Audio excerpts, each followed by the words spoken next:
예레미야 43장 1절에서 2절까지 말씀을 다 같이 봉독하겠습니다. 예레미야가 모든 백성에게 그들의 하나님 야훼의 말씀 곧 그들의 하나님 야훼께서 자기를 보내사 그들에게 이르신 이 모든 말씀을 말하기를 마치니 호사야의 아들 아사랴와 가레야의 아들 요하난과 모든 오만한 자가 예레미야에게 말하기를 네가 거짓을 말하는도다. 우리 하나님 야훼께서 너희는 애굽에서 살리려고 그리로 가지 말라고 너를 보내어 말하게 하지 아니하였느니라. 아멘. 오늘 봉독해 주신 말씀을 가지고 내 안에 정답을 내려놓을 때라는 말씀의 제목으로 함께 은혜를 나누기를 원합니다. 함께 말씀의 제목을 읽어볼까요? 내 안에 정답을 내려놓을 때. 오늘 짧은 두 절의 본문만으로는 오늘 이사야서의 말씀을 다 이해하기 어렵기에 잠시 이 상황이 오기까지의 배경을 잠깐 설명해 드리기를 원합니다. 본문 이전에 이미 예루살렘은 기원전 586년에 바벨론에 의해 완전히 멸망하였습니다. 성전은 불에 탔고 귀족과 병사들은 포로로 끌려갔습니다. 그리고 예루살렘의 남은 자들은 가난한 자들, 농민, 노예로 활용할 수 없는 사람들 뿐이었습니다. 그 남아있는 자들을 다스리는 조건으로 바벨론 왕 느부갓네살 왕은 그달리아를 총독으로 세웁니다. 그달리아의 이름은 야훼께서 위대하게 하셨다라는 참 좋은 이름을 가진 사람이었죠. 이름에서 알 수 있듯이 그의 집안은 단순한 행정가 집안이 아니었습니다. 할아버지 사바는 우리가 알고 있는 요시야 왕 때 율법책을 성전에서 발견하여 왕에게 전달했던 중요한 인물 중에 하나였고, 그의 아버지 아이갑은 예레미야가 예언할 때 그를 죽음에서 도와주었던 위대한 사람 중에 한 명이었습니다. 여기서 알 수 있듯 그달리아는 성경적으로 진실하고 개혁적인 집안의 출신이었다라는 것이죠. 여기서 우리는 바벨론 왕 느부갓네살 왕도 생각이 있었던 왕이었음을 우리는 발견할 수 있습니다. 자신에게 협력하고 신뢰받을 수 있는 리더를 그 땅에 세웠다라는 것이죠. 그 사람이 바로 그달리아였던 것이죠. 그달리아를 세우면 어느 정도 예루살렘의 혼잡한 정치적 상황을 잘 다스릴 수 있을 것이라는 판단으로 세웠다라는 것이죠. 그도 그랬던 것이 그달리아는 온건하고 평화를 중시했던 지도자였습니다. 그는 백성에게 이렇게 이야기합니다. 예레미야 40장 9절의 말씀 함께 봉독합니다. 사반의 손자 아이감의 아들 그달랴가 그들과 그들의 사람들에게 맹세하여 이르되 너희는 갈대아 사람을 섬기기를 두려워하지 말고 이 땅에 살면서 바벨론의 왕을 섬기라. 그리하면 너희에게 유익하리라.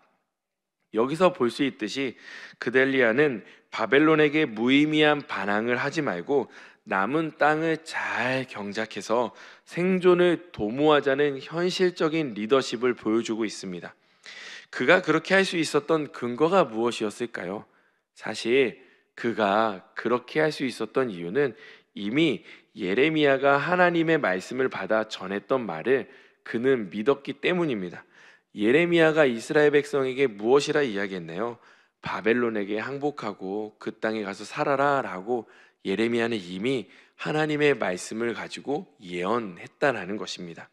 그 의미를 그대로 받아들였던 그달랴는 그렇게 하나님의 선지자였던 예레미야를 믿었던 사람이었죠. 그렇게 신실하게 하나님을 믿었고 또 선지자의 말씀을 믿었던 그달랴. 하지만 그에게도 치명적인 약점이 하나 있었습니다. 그것은 사람의 말을 너무 쉽게 믿었다라는 것입니다. 그 당시에 유다 민족의 실질적인 리더였던 요하난이라는 사람이 이스마엘이라는 사람이 그달리아를 살인할 것이라는 암살 음모를 미리 알려주었는데 그는 믿지 않았습니다. 설마 나를 죽이려고 하는 마음으로 요하난의 말을 믿지 아니었죠. 그래서 결국 그달리아는 이스마엘이 데리고 온 10명의 부하들과 함께 식사 자리에서 식사를 하다가 결국 아무 경계 없이 밥을 먹다가 그 자리에서 칼에 맞아 죽게 되어집니다. 보통 식사의 자리는 서로를 신뢰한다는 의미를 가지고 있습니다. 고대 근동에서 식사 자리에서 죽었다라고 하는 것은요, 치욕적인 죽음을 맞이했다라는 것을 의미한다는 것이죠. 자, 여러분, 바벨론이 세운 왕이 죽었습니다. 유다는요, 그 말대로 무정부 상태에 빠진 것입니다. 그리고 백성들은 두려워하기 시작합니다.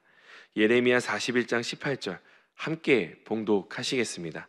이는 느자냐의 아들 이스마엘이 바벨론의 왕이 그 땅을 위함한 아이감의 아들 그다랴를 죽였으므로 그들이 갈대아 사람을 두려워함이었더라. 무정부 상태에 빠진 유다 민족, 그래서 요한왕과 남은 자들이 예레미야를 찾아가 조언을 구하러 오는 본문이 오늘 두 절로 읽으셨던 본문 말씀이라는 것이죠. 우리도 때론 우리의 앞길을 모르고 뒤로 돌아가자니 막막한 상황 속에서 아무 걸음도 떼지 못하며 막막함을 마주할 때가 있습니다. 마치 홍해 앞에 선 이스라엘 백성처럼 도저히 길이 없다고 느껴질 때가 있다라는 것이죠. 심지어 뒤에는 자신들을 죽이려 달려드는 애굽의 군대가 있습니다.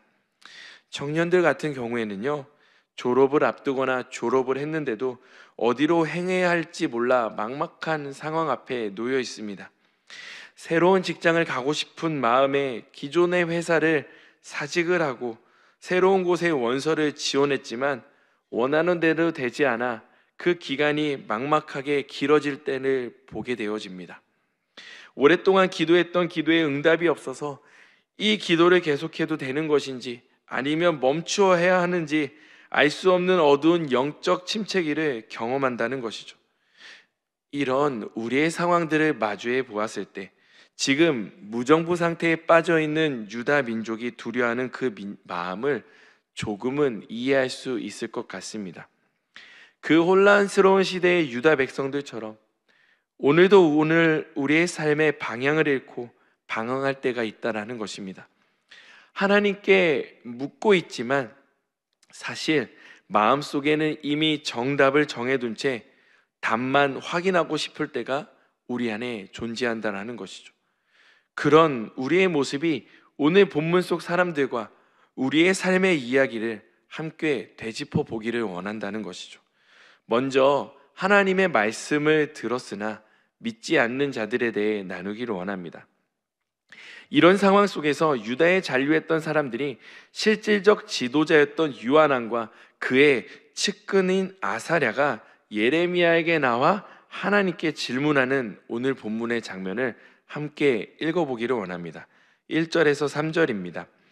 이에 모든 군대의 지휘관과 가레야의 아들 요한왕과 호사이아의 아들 여사냐와 백성의 낮은 자로부터 높은 자까지 다 나와 선지자 예레미야에게 이르되 당신은 우리의 탄원을 듣고 이 남아있는 모든 자를 위하여 당신의 하나님 야훼께 기도해 주소서. 당신이 보는 바와 같이 우리는 많은 사람 중에서 남은 적은 무리이니 당신의 하나님 야훼께서 우리가 마땅히 갈 길과 할 일을 보이시기를 원하나이다. 사실 그들은 이 촉박한 나라의 정세 가운데서 이미 그들의 정답, 마음을 정하고 예레미야에게 확인을 받고자 찾아오고 있다라는 것이죠. 그들이 예레미야에게 질문하고 예레미야는 하나님의 응답을 기다립니다. 그 기간이 얼마나 되었을까요? 바로 10일이나 걸렸습니다. 그리고 하나님의 말씀을 받은 예레미야가 그들에게 말씀을 전하고 있는 본문이 42장 11절 말씀입니다. 제가 읽어드릴게요. 야훼의 말씀이니라 너희는 너희가 두려워하는 바벨론의 왕을 겁내지 말라.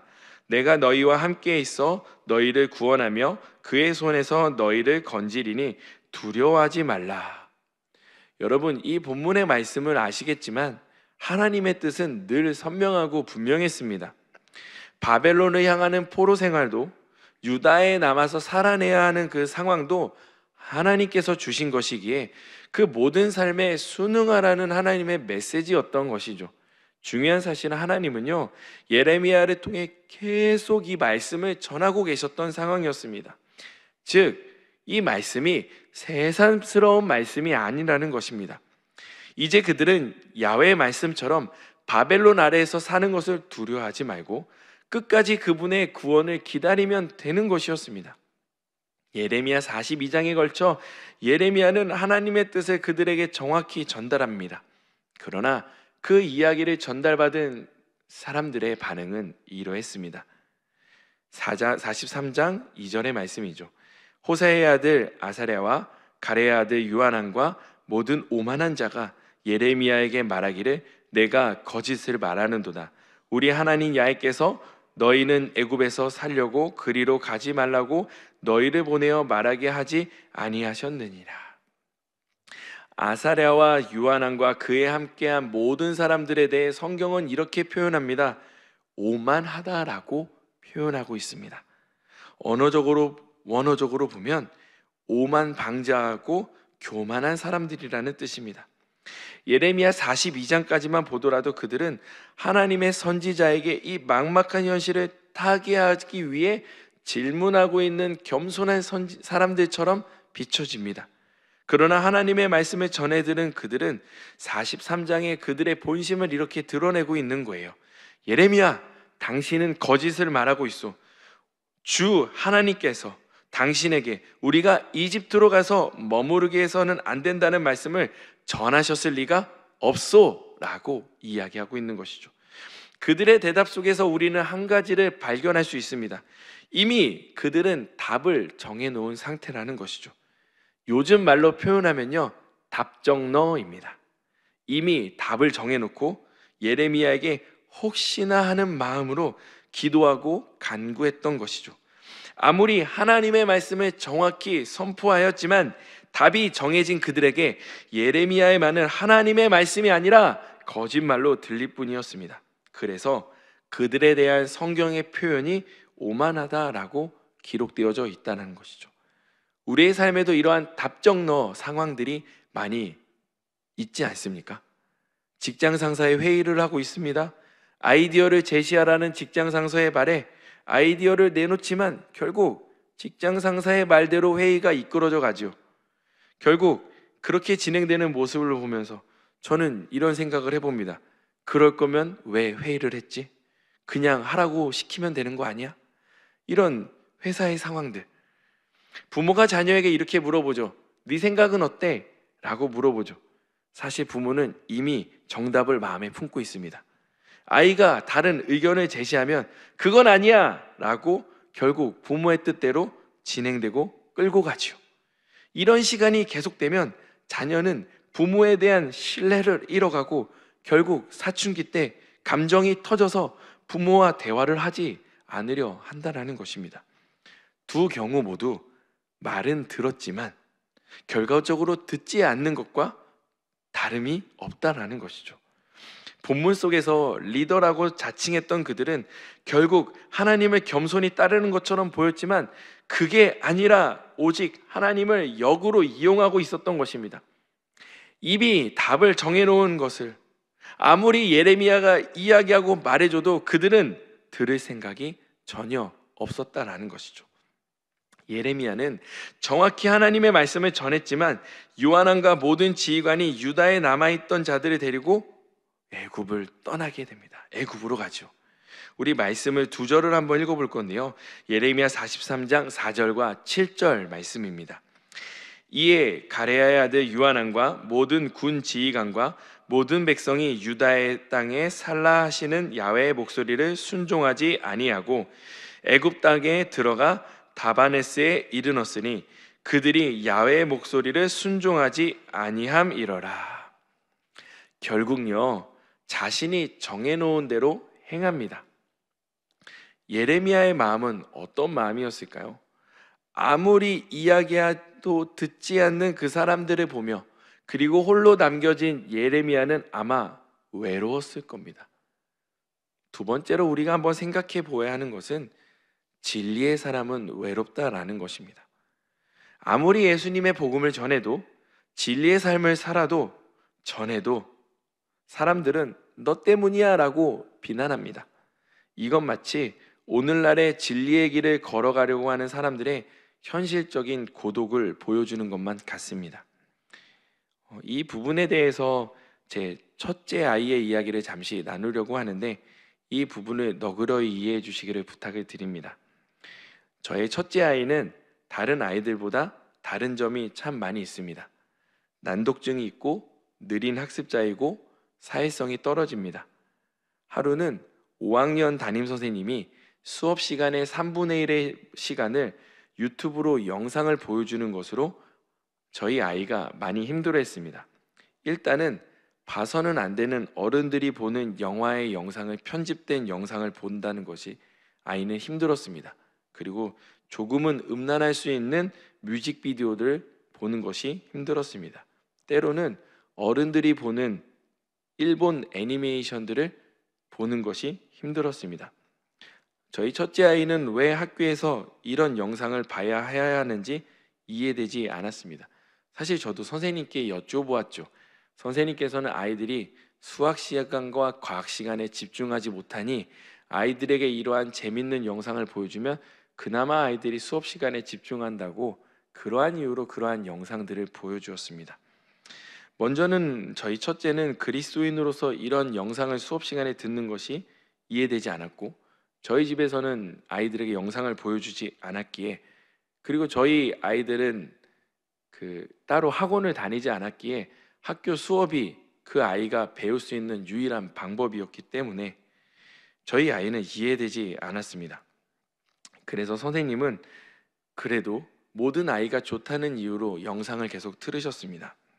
저희 첫째는 선생님에게 영상을 틀어주지 말아달라고 요구를 했지만, 선생님께서는 다른 모든 아이들이 영상을 보는 것을 좋아하니 네가 보기 싫으면 나가서 서 있으라고 이야기하셨습니다. 제 첫째는 그 선생님의 말씀에 순종하여 수업 시간에 밖에 나가 복도에 서 있었습니다. 혼자 수업 시간에 서 있었던 것이 어색했던 제 아이는 교실 바로 옆에 있었던 도서관에 앉아 혼자 책을 보았습니다. 그러자 선생님이 첫째 아이를 찾아오라고 학급 아이들에게 시켰고, 아이들은 저희 하성이를 이렇게 옷을 끌고 선생님 앞에 데리고 갔습니다. 결국 선생님은 학급의 아이들에게 이 첫째 아이 때문에 너희들이 영상을 보지 못하게 됐어 라고 저희 첫째 아이를 나무랬습니다. 졸지에 저희 첫째 아이는 선생님께 반항하는 아이, 친구들에게는 재미있는 영상을 보지 못하는 아이로 낙인 찍혔습니다. 그런 이야기를 가지고 온 저희 첫째 아이가 고민하고 있길래 저와 아내는 그런 영상을 보면서 즐기는 것보다 오히려 잘했다고 칭찬해 주었습니다. 사실 아내와 저는 첫째가 힘들어하는 것 때문에 마음이 많이 아팠습니다. 그러나 이 부분에서는 타협하고 싶지 않았습니다. 아이에게 필요한 영상을 보여주는 것은 괜찮지만 그저 즐기기 위한 영상물은 그 어떠한 도움이 되지 않았기 때문입니다. 수업 시간에 수업을 하는 것이 당연한 진리인데 그 진리를 가르치지 않은 것이 이렇게 어려운 것인지 몰랐습니다. 그리고 그 길을 가기로 결정하고 그렇게 결정한 순간 첫째 아이는 친구가 없이 학교를 다녀야 했습니다. 외로운 길이었습니다. 그런데 첫째는 두려워하지 않았습니다.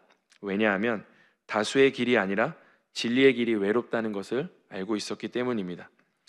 저는 늘 그런 첫째를 거울 삼아 저를 다시 바라봅니다. 첫째가 그렇게 본질을 찾아 걸어가기에 목사인 아빠인 저도 그렇게 살기를 늘 다짐하는 것입니다. 그렇다고 하여 저희 첫째 아이가 지금 본문에 나와 있는 예레미야와 같은 고통과 아픔을 마주하고 있다고 말씀드리려는 것은 아닙니다.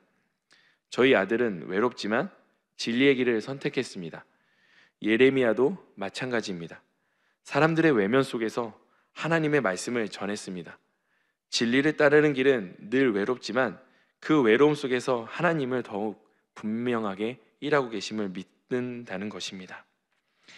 중요한 사실은 누구나 진리를 따르고자 결단하고 세상에서 말한 대로 살아가면 외로움은 응당 마주할 수밖에 없다는 사실입니다. 지금 시대는 고독을 참지 못하는 시대입니다.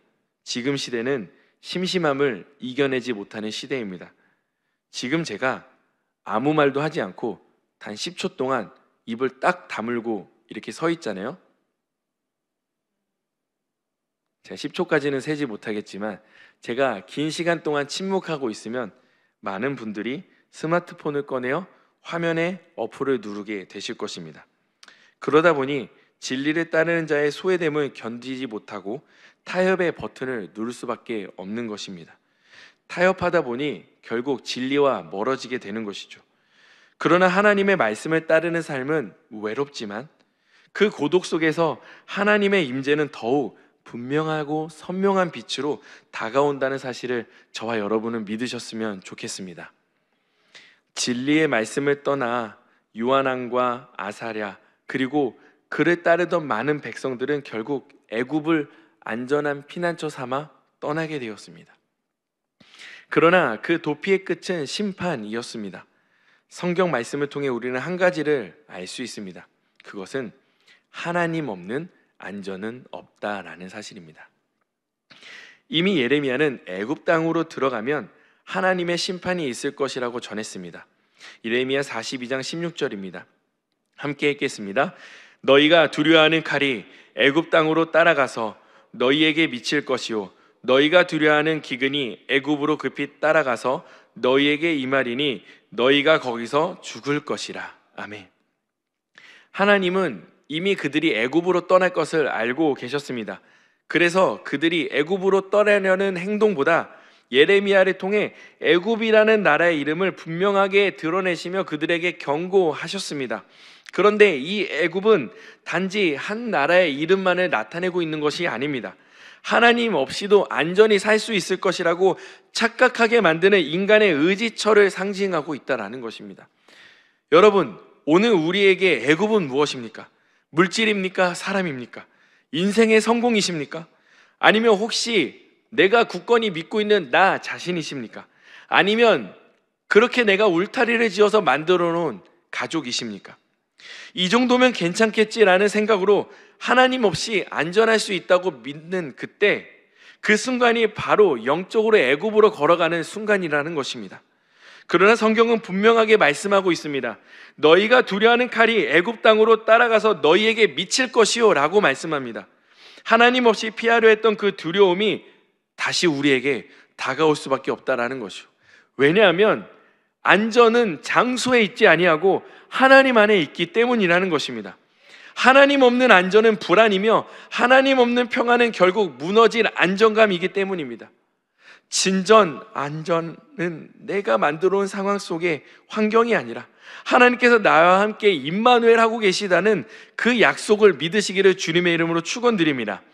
그러므로 하나님 없는 피난처인 애굽으로 찾아 걸어가기보다 하나님이 계신 이곳에서 하나님이 피난처이심을 선언하며 그 걸음을 걸어가는 저와 성도님 되시기를 주님의 이름으로 축원드립니다. 사랑하는 성도님, 혹시 마음이 불안하십니까? 방향을 잃으셨습니까? 바로 지금이 하나님께 돌아올 때입니다. 하나님께 피하시기 바랍니다. 그분 안에서 참된 평안과 안전이 시작되어집니다. 오늘 이 말씀을 새기며 이렇게 고백하기를 원합니다. 하나님, 저는 더 이상 내 안에 정답을 정하고 하나님께 묻지 않겠습니다. 애굽으로 향하지 않겠습니다. 모든 정답은 하나님께 있음을 믿고 구하며 말씀으로 길을 걸어가게 하여 주옵소서. 오직 주님이 계신 곳이 나의 피난처이며 안전임을 고백합니다.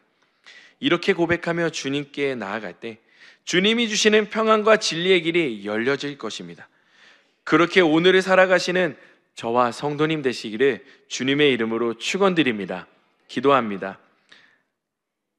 사랑의 주님, 지난 우리의 신앙생활 속에서 이미 내 안에 답을 정하고 주님께 물었던 불순종을 회개합니다. 주님이 가라고 명한 곳에 거하게 하시고 하나님이 가라고 명하신 일에 내 몸이 순종하도록 이끌어 주시옵소서. 남겨진 유다 민족이 행했던 잘못을 반복하는 인생이 아니라 날마다 새롭게 기름 부어주시는 주님의 새로운 말씀이 나의 삶의 왕노릇하도록 성령님 도와주시옵소서. 하나님, 영원한 평안은 하나님 안에 있음을 이 시간 고백합니다. 그 고백 안에서 진정한 평안을 누리는 우리의 인생이 되게 하여 주시옵소서. 오늘도 예배하는 마음으로 헌물을 올려드린 손길이 하나님의 복이 임하길 원합니다. 경제가 어려운 상황 속에서도 물질의 주인이신 하나님을 고백하며 드리오니 우리의 인생을 주관하여 주시옵소서. 이 모든 말씀 살아계신 우리 주 예수 그리스도의 이름으로 기도드립니다. 아멘. 하늘에 계신 우리 아버지여, 이름이 거룩히 여김을 받으시오며 나라에 임하시오며 뜻이 하늘에서 이루어진 것 같이 땅에서도 이루어지이다. 오늘 우리에게 일용할 양식을 주시옵고 우리가 우리에게 죄 지은 자를 사하여 준 것 같이 우리 죄를 사하여 주시옵고 우리를 시험에 들게 하지 마시옵고 다만 악에서 구하옵소서. 나라와 권세와 영광이 아버지께 영원히 있사옵나이다. 아멘. 할렐루야. 하나님께 영광의 박수 올려드립니다. 이제 기도하는 시간입니다. 나라를 위해, 민족을 위해, 여의도 순복음교회와 이영훈 대표총회장님의 목회 사역을 위해, 여의도 순복음 분당교회와 황선훈 목사님의 목회 사역을 위해, 교회의 재직과 주의 종들, 파송된 선교사님들을 위해 다 같이 주님의 이름 3번 외치시며 통성으로 기도하겠습니다. 주여, 주여, 주여.